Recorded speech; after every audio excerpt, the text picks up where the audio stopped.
Guys, pwede po siyang mademanda. Pinicturan niya yung mga taong kumakain sa likod.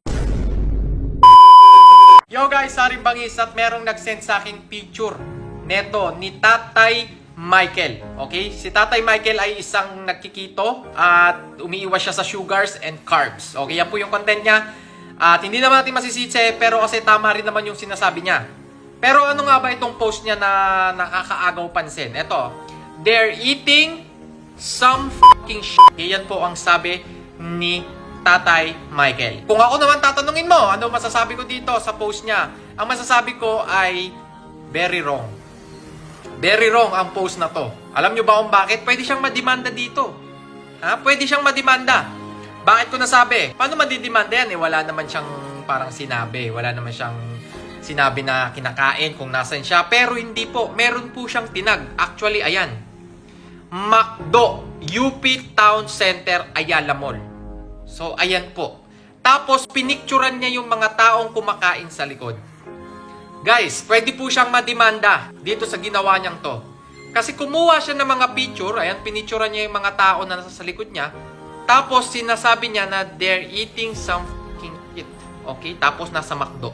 Ibig sabihin po, McDonald's ang tinutukoy ni Tatay Michael. Actually, yung sinasabi, kung sinabi niya man niya sana na unhealthy, they're eating some unhealthy foods, okay lang eh. Kasi totoong unhealthy naman talaga yung mga pagkain na sa mga fast foods yan. Alam natin, mga junk food, mga unhealthy yan. Mga maraming sugar, unhealthy yan.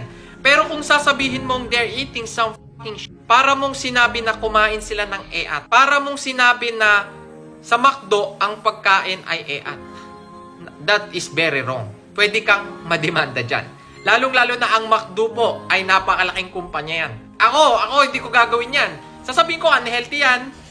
Unhealthy yan, huwag kayong kumain masyado yan. Hindi ko naman sinasabing totally, huwag nyo nang kainin yan eh. Sasabihin ko, huwag nyo masyadong kainin. Huwag araw-arawin. Kasi pwede ka naman kumain yan eh. Kunyari, cheat day mo, pwede kang kumain yan. Walang problema.